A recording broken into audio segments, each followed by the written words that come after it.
Far back in the haze of Earth history, the ineluctable pressures of change evolved one of the most enduring creatures of the natural world, the sea elephants.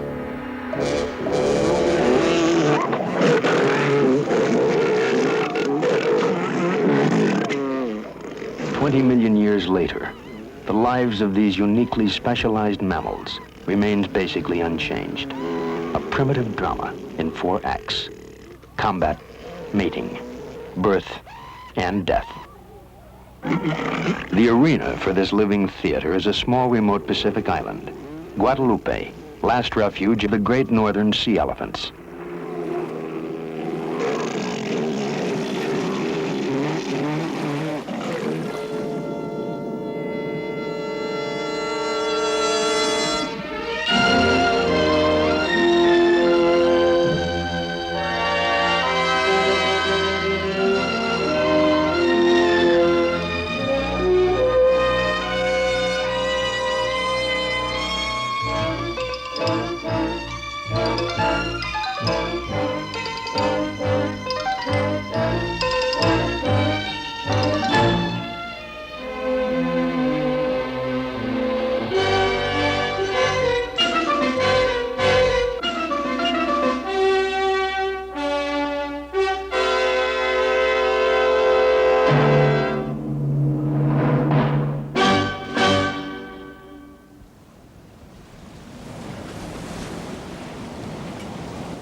One 134 miles off Mexico's Baja Peninsula, Calypso enters the waters of Guadalupe, island home of the great northern sea elephant.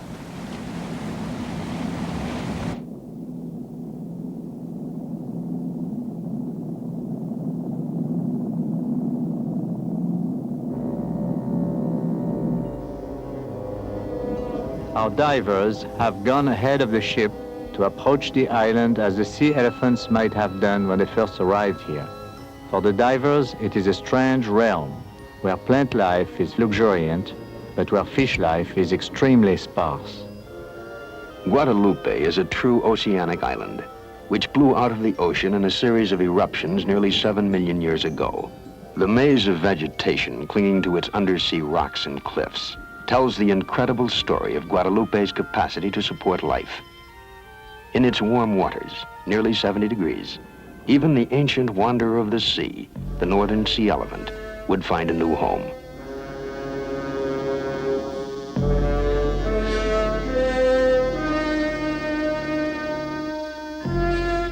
The origin of the sea elephant lies buried in time. Some believe that they first appeared on land as dog-like creatures. Later, they adapted to a life in the sea more than 20 million years ago. While the nomadic sea elephants came to spend more than 7 months of their life each year in the open sea, they would always be tied to the land to mate and bear their young.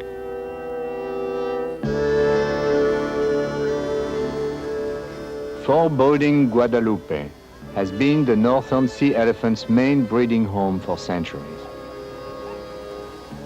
Badgered and hunted, they had been driven from their traditional mainland beaches by early explorers.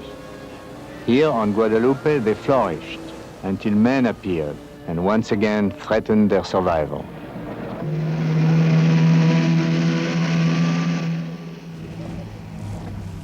To minimize disturbance of the animals once on shore, Cousteau and his cameraman bring only a small landing party to the beach.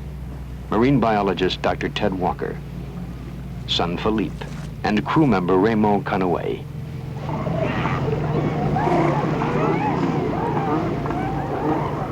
"80 years ago, there were few signs of life on these beaches. The sea elephants had been slaughtered and were nearly extinct. Under protection by the Mexican government since 1911, they have made one of the most spectacular recoveries in the natural world. The opportunity to study their lives and behavior has attracted us to Guadalupe.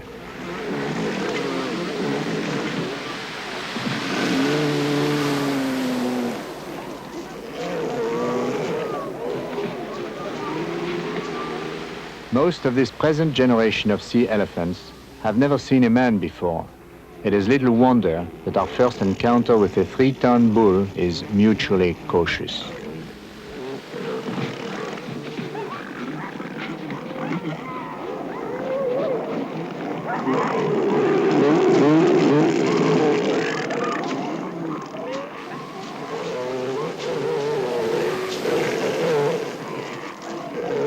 On the main beach, we are immediately struck by the overwhelming sense of crowding in the rookery. Thousands of discrete creatures packed into a narrow area only a few hundred yards in length. We are aware of past studies based on a smaller sea elephant population. Here, there should be a highly ordered society in which individual bulls clearly control territories and groups of females. Instead, in this tremendous compression of sea elephant life, there is no recognizable social pattern. We wonder if the dynamics of rookery life have been altered by this tremendous population explosion on the beach.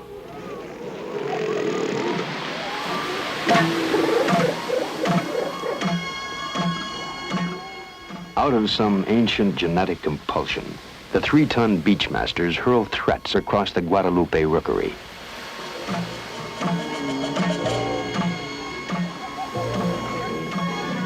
Often the bull's threatening presence will discourage unsure opponents. But when two bulls both refuse to give ground, a fight is inevitable.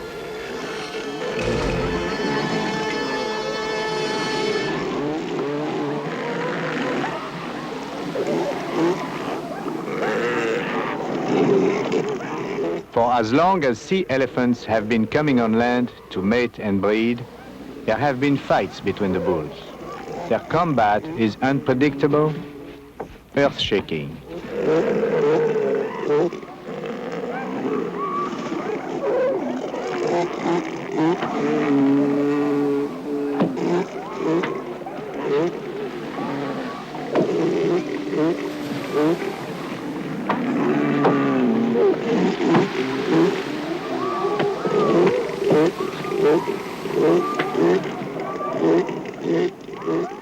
With short, massive fighting tusks, the bulls slash at the soft, unprotected flanks of their opponent. One lunge of their powerful necks could instantly kill a man.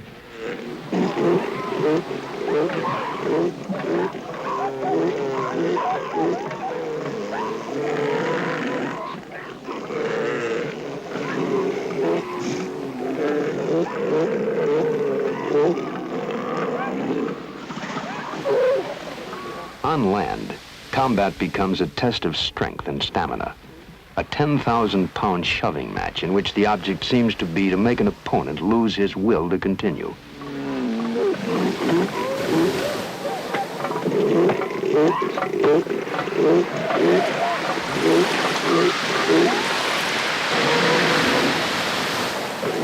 Here in the surf, while the nearby females show a total lack of interest, the bulls engage in even more brutal fighting than on land. But the blood that spatters their chests comes mainly from surface capillaries that burst after repeated bruising.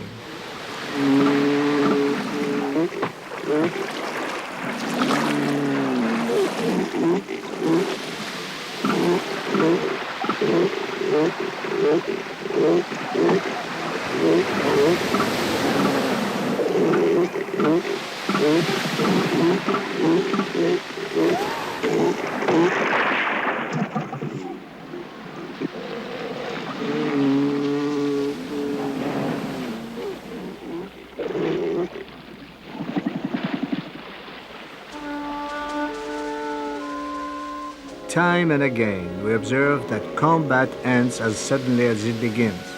Obviously, a loser does not have to fight to the finish to know that he has lost. And the bulls, because of their massive size, never fight for more than 15 minutes.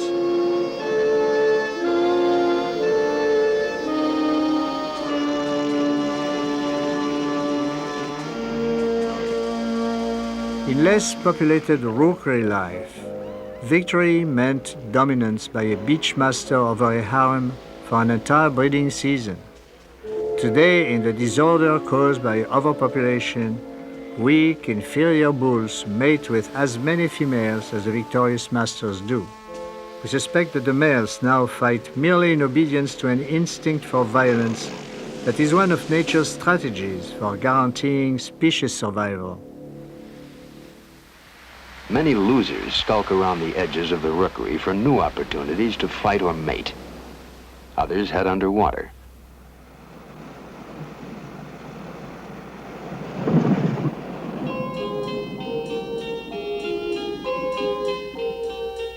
Submerged, sea elephants become nearly weightless. Their huge size no longer is a liability. As beautifully adapted marine mammals, they are completely at home in the sea.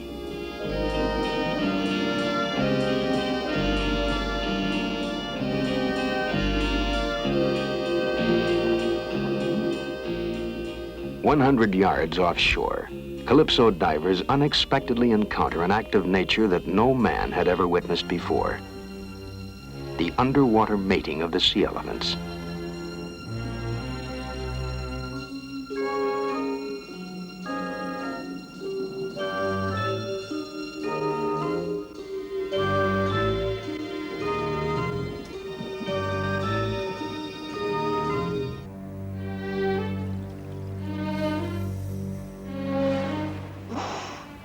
January 3rd.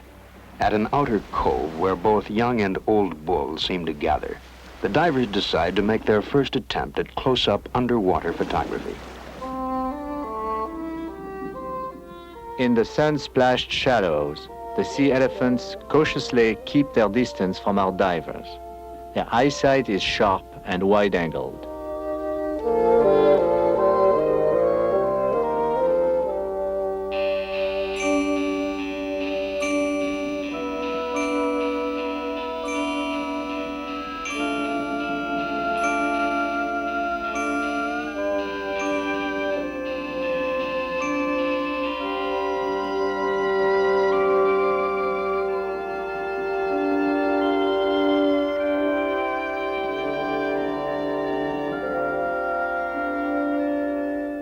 Near the mouth of an underwater cave, a bull is inadvertently cornered.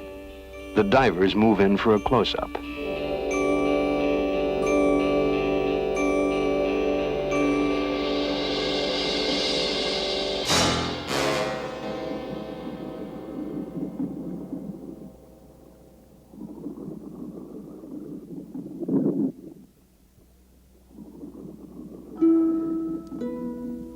In the sea, man feels at the mercy of an alien environment. But our divers have learned through years of experience that unless they inadvertently threaten life, they are safe and secure, even from the most powerful animals of the underwater world.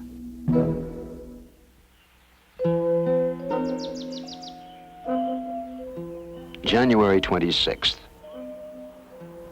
Today, we established a permanent campsite on Guadalupe. Assignment: to keep day and night watch on the sea elephants. At times, Calypso must leave for supplies as well as other projects.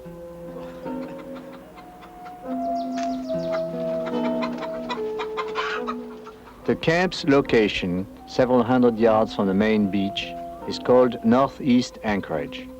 In the 1920s, Mexican Marines were stationed here to protect the sea elephants from poachers.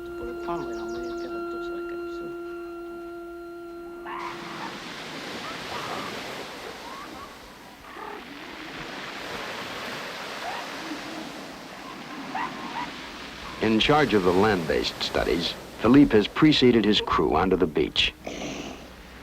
The time of mating in the rookery is at hand, and the bulls are already beginning to feel the mating urge. At such times, their tempers are characteristically short.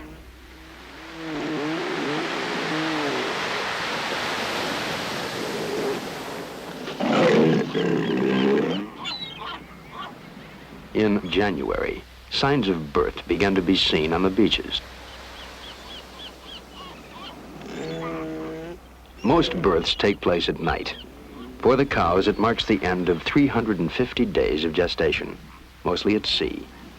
As they have done for centuries, they haul out on Guadalupe to bear their young.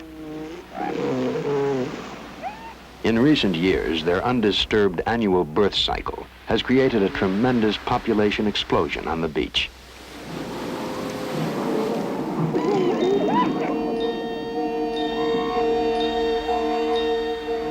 Each pup is born into a melee of fighting and mating bordering on anarchy. Contact with his natural mother is in immediate peril.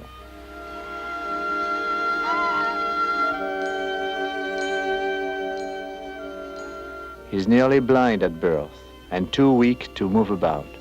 Even his cries of hunger are drowned out in the cacophony of the rookery.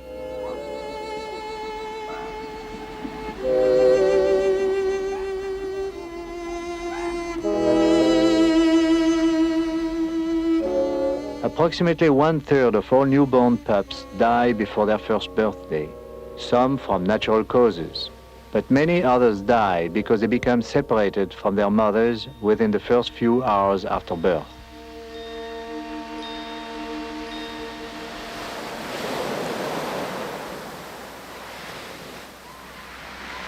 February 7th. A baby sea elephant, not more than a day or two old, struggles to stay afloat.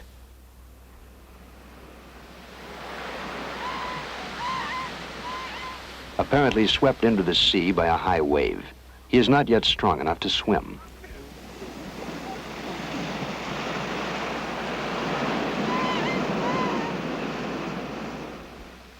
Philippe and Canaway spot him and move in to help.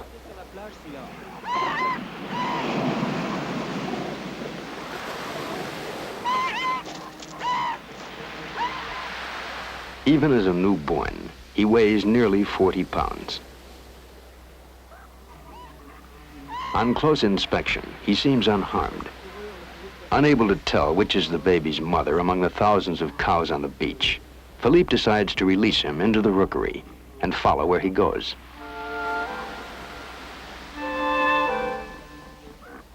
For the pup, this is the beginning of a frightening Odyssey. He must find a cow willing to nurse him or face certain death.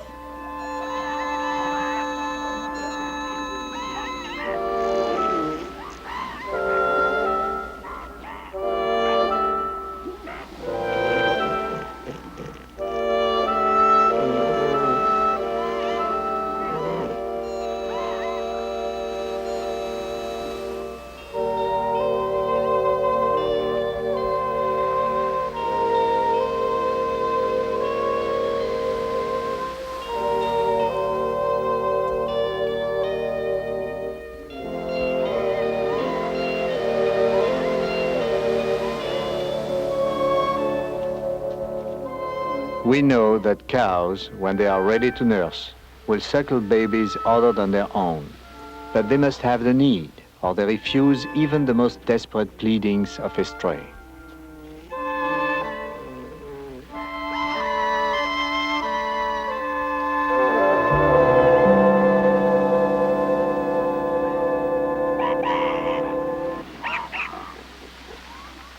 For some babies, crowding has had a beneficial effect, for a virtual milk bank now exists within the rookery. When cows feel the pressure to give up their milk, they merely turn on their sides and suckle any baby who is nearby. With undeveloped sight at birth, newborn pups use their noses to locate the nipples. The milk the pups consume, an estimated half a gallon a day, is extremely rich in fat. They must store it for sustenance until they are old enough to feed at sea, which still is more than 2 months away.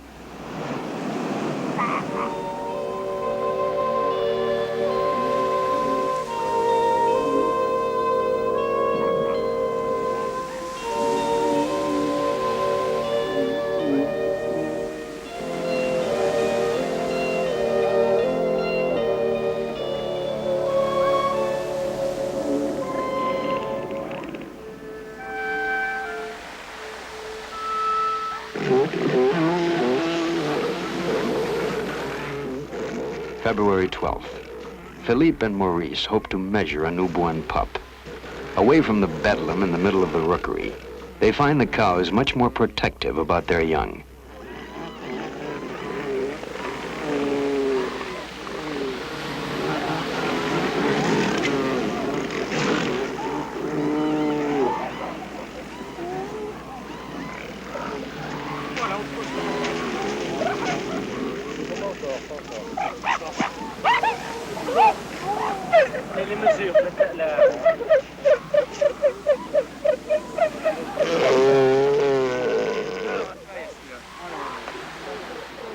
One day, this pup will weigh several tons. His expected lifespan is 20 years.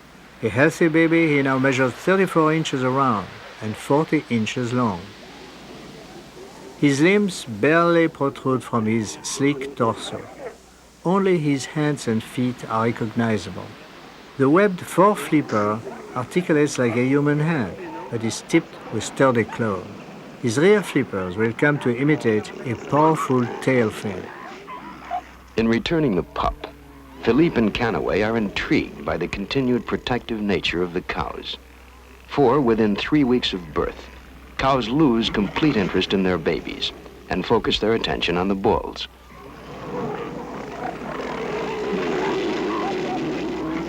Responding to the seductive calls of the female, a bull heads into the frenzy of mating.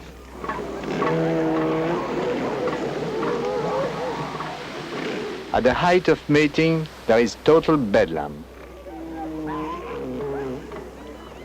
The old harem patterns have completely broken down. All mating relationships are strictly momentary, with neither sex showing fidelity of any kind. We observe that females often mate with several bulls in the same day, and the bulls, both the winners and the losers in the fights, simply move in whenever there is an opportunity.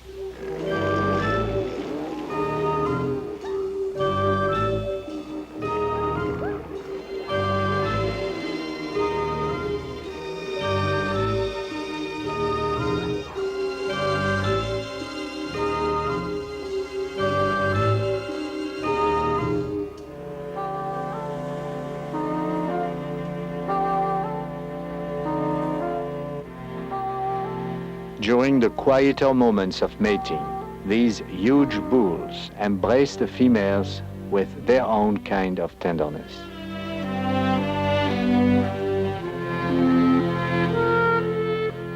Such peaceful moments are brief. The females are fertile only for a few weeks, and the drive to mate often creates a nightmare world for the young. Every year, hundreds of babies are doomed to death by suffocation or crushing.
Miraculously, because of the resiliency of their bodies, pups do escape.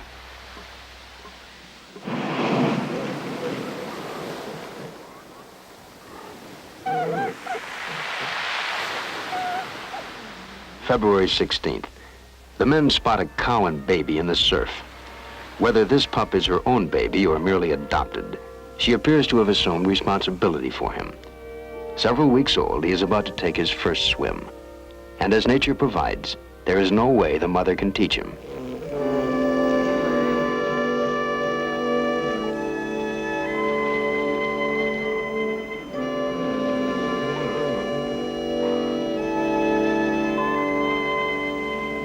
For any baby who has survived the first several weeks of Ocre life, this is the second most critical moment.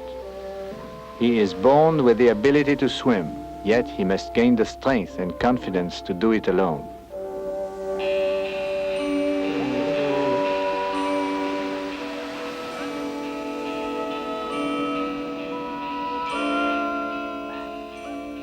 Like his earliest ancestors, he has crossed into the sea. There he will spend more than half his life, and he has only 3 months to master his adopted element.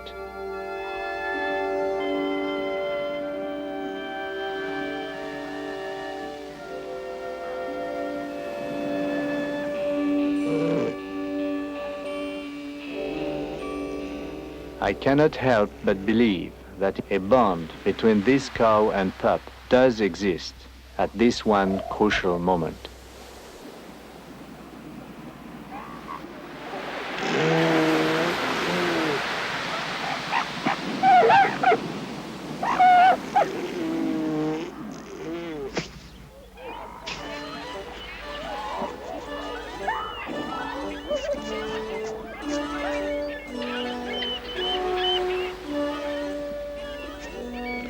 Since man first set eyes on the sea elephant, he has been mystified by the phenomena of sand flipping.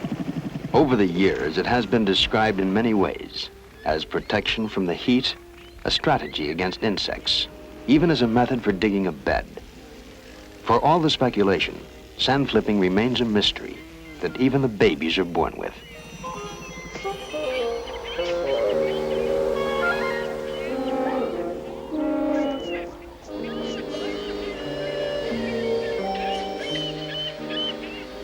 In spite of the sandstorm, Canaway wants to record the heartbeat of a cow.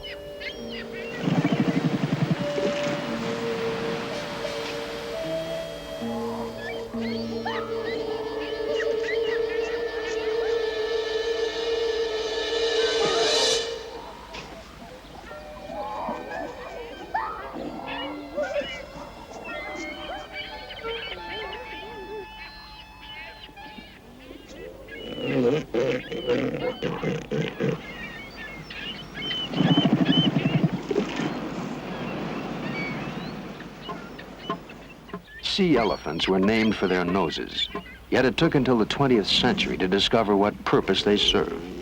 Some thought they were snorkels, others that they were used for feeding. Crews on passing ships were convinced they served as natural foghorns by which the bulls called females onto the island.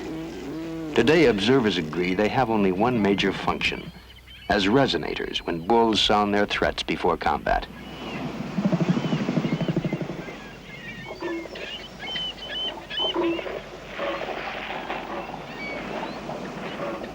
Canaway has recorded the voiced threat of a large, successful bull. He now tests whether played through a loudspeaker, the sound will evoke a belligerent response from other bulls.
Canaway's persistent propaganda finally drives even one of the biggest males into the sea.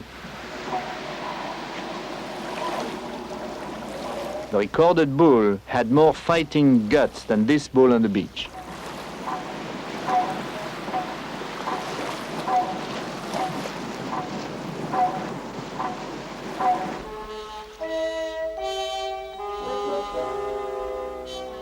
For the sea elephant, every minute on land is a tremendous physical effort. Because of his size, he is at the outer limits of his ability to survive out of water. He tires quickly. His body overheats. And except when impelled by his own instincts to fight or mate, he spends most of his time on land in a somnolent, near-traumatized state.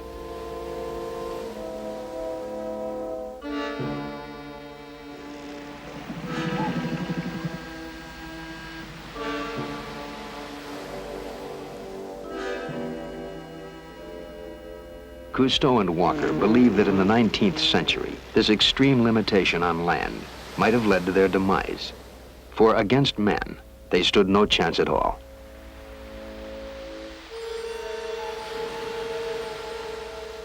"50 years of slaughter by sealers and whalers, looking to top their oil barrels, had reduced the vast herds of northern sea elephants to a remnant colony of less than 100 animals, isolated on remote Guadalupe Island. Even after they were given partial protection, they were plagued by scientists and museum staffs who came to take specimens for their zoos and laboratories.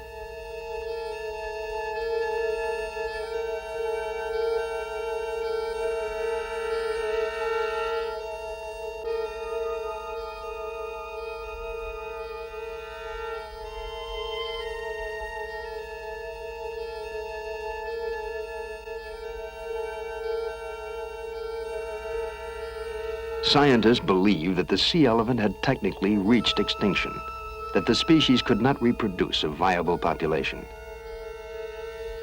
Time would prove them wrong.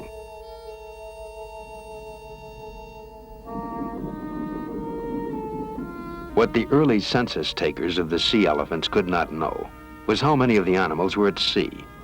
Apparently, there were enough to help the recovery begin. They were capable of diving 1,000 feet and surfacing more than a mile away. Thus, at sea, they were practically invulnerable to attack by man.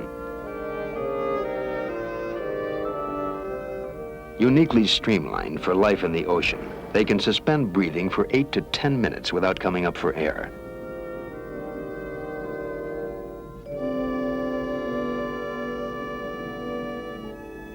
Unlike whales who have single horizontal tails, sea elephants have double hind flippers, vertically positioned.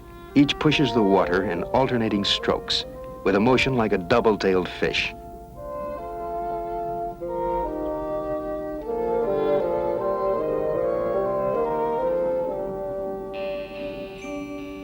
Their foreflippers work like ailerons to steer and maneuver their huge frames with little effort.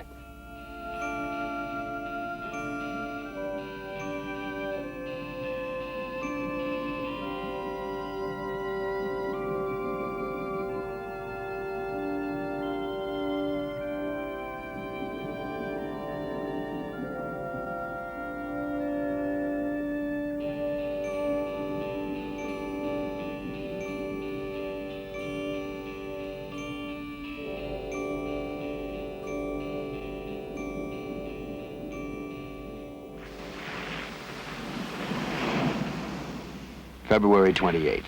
Bernard and Serge instinctively decide to try a new approach to the animals they have lived with for more than 2 months.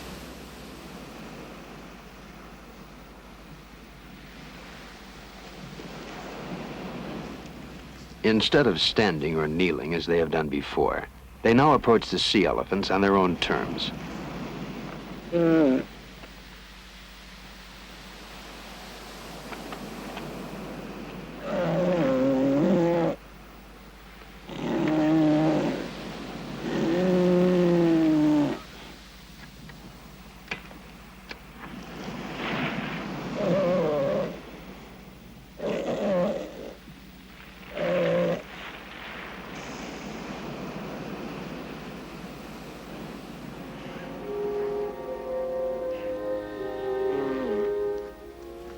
Bernard and Serge's intuition pays off. For the sea elephant, anything vertical represents an enemy, anything horizontal appears friendly and female.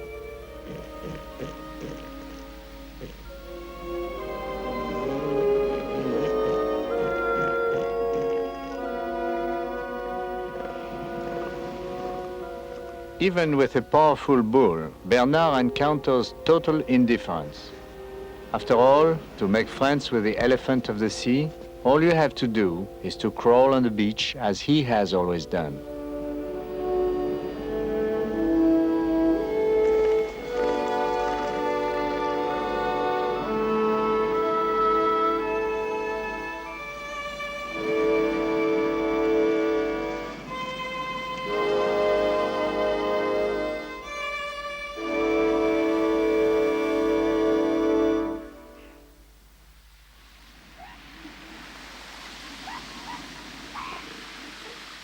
April 4th, late season on Guadalupe. The population has already thinned out. Many of those remaining on the beach are in the process of molting. In their annual molt, sea elephants shed in patches, beginning with the back and working towards the face. Unlike others in the seal family, they shed not only their hair, but an entire layer of skin. Until the procedure is complete, a sea elephant will not leave the island on his yearly venture in the sea.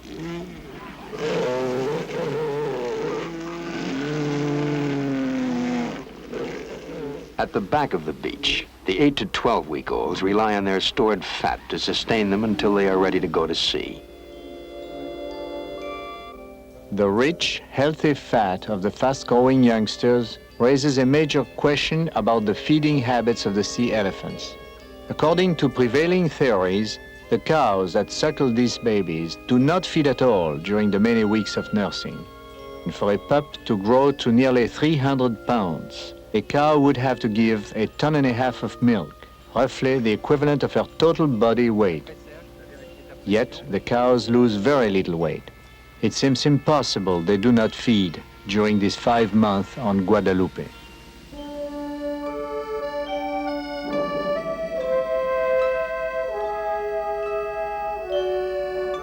Cousteau and Dr. Walker suspect that while sea elephants are basically deep divers, they must also have close-in feeding places near the island.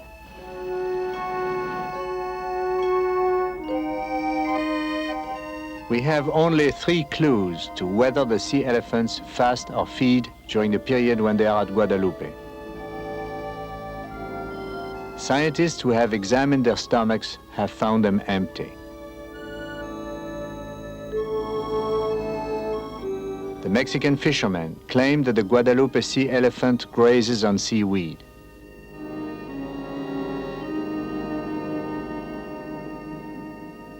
We have observed that they eliminate a yellow substance, which is probably the result of some eating.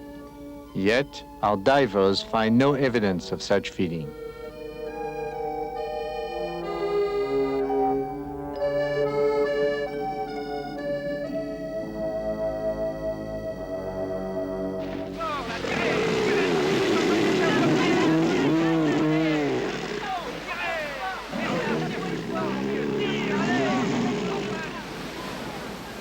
We decide to follow a sea elephant from shore in the hope that he will lead us to his feeding grounds.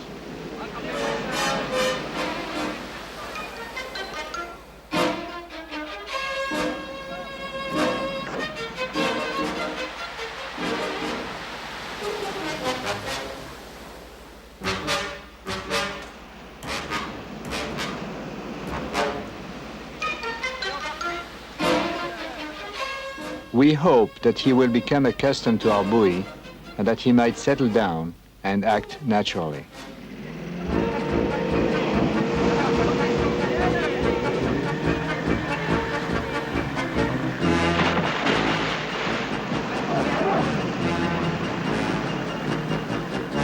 The sea elephant's notion about where to go does not necessarily coincide with ours.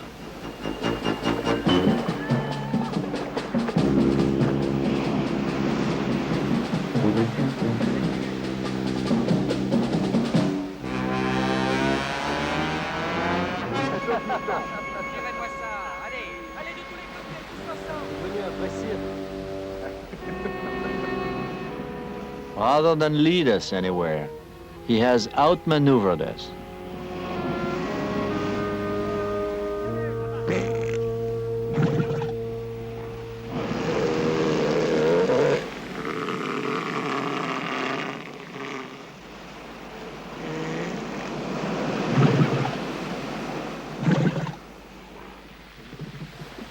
Most of the remaining sea elephants in the rookery have moved down to the water. The time of their departure from Guadalupe is near. Except for the shoreline, the beaches are almost deserted. Movement off the beach has uncovered the incredible extent of death over the past 3 months, especially of the young.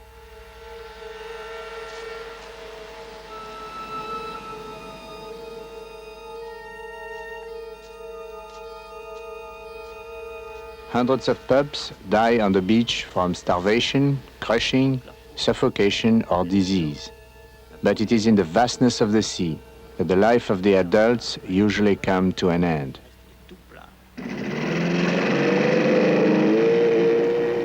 April 12th. Philippe Cousteau and a camera crew set out from Calypso to extend the range of their dives into deeper water. On their way, they are sidetracked by the sight of floating baby carcasses on the surface. Often, inexperienced babies will tire and drown at sea, or occasionally be attacked by their natural enemy, the shark.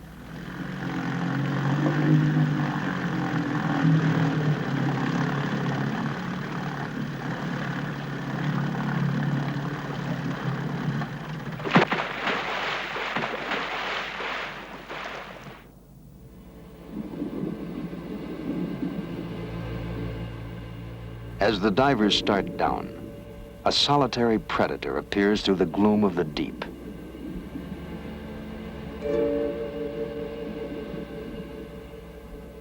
Descending steadily down the underwater terraces of the Guadalupe volcano, the divers sense that something is strange and somehow different here.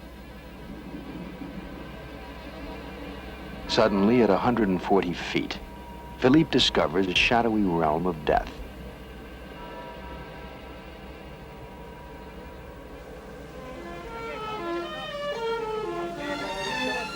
Near the surface, a diver ignites a torch and begins a symbolic descent.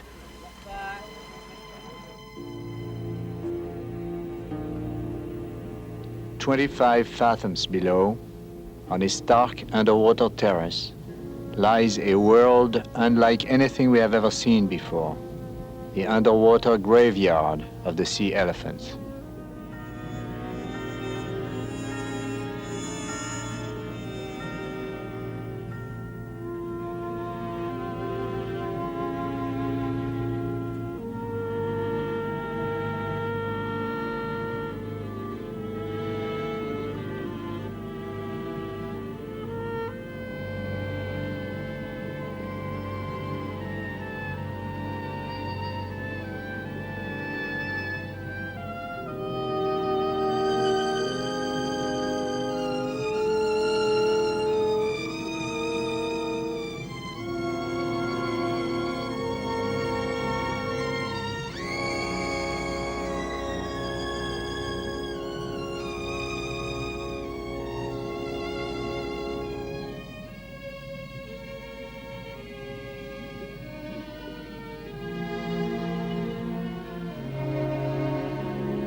April 20th.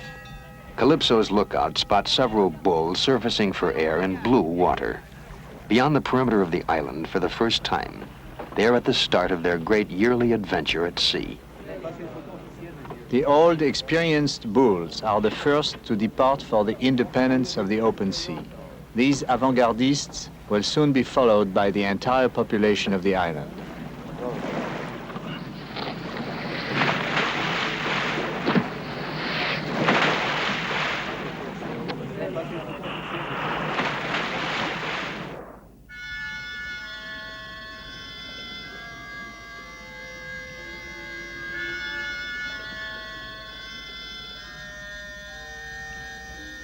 On land, they were rolling mountains of flesh. They are lively, fluid shapes under the sea.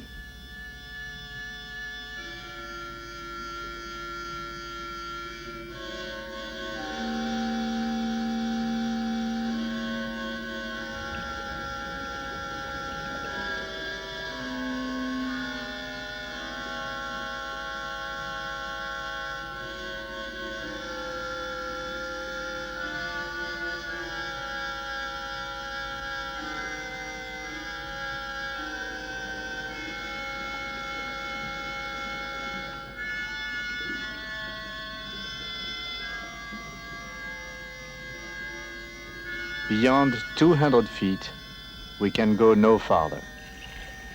How the sea elephants live, feed, and survive in their deep world remains a mystery.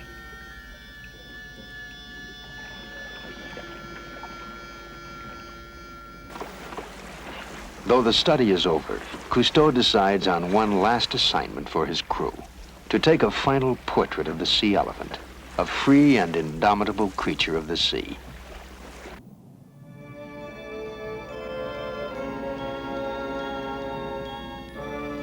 Elephant of the sea. When we first met you, we had to overcome our apprehension. Then we smiled at you as a whimsy of nature. At times, the tragedy of your life moved us. But today, we admire your subtle mastery of water, the element in which we are only newcomers. We salute you, our ancient cousin of the sea, as you once again set out on your mysterious Odyssey.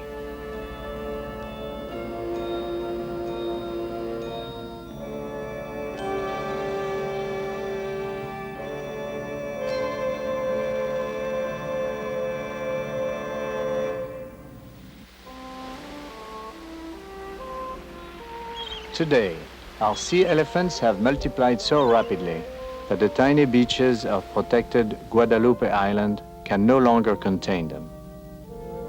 Gradually, the elephants of the sea are establishing new colonies on the beaches of their ancestors, now ranging as far north as Alaska.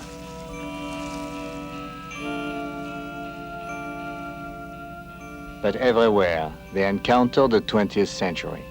Oil pollution already is plaguing them on the offshore islands of California. Curiosity seekers are disturbing the fragile environmental balance on which their new communities depend.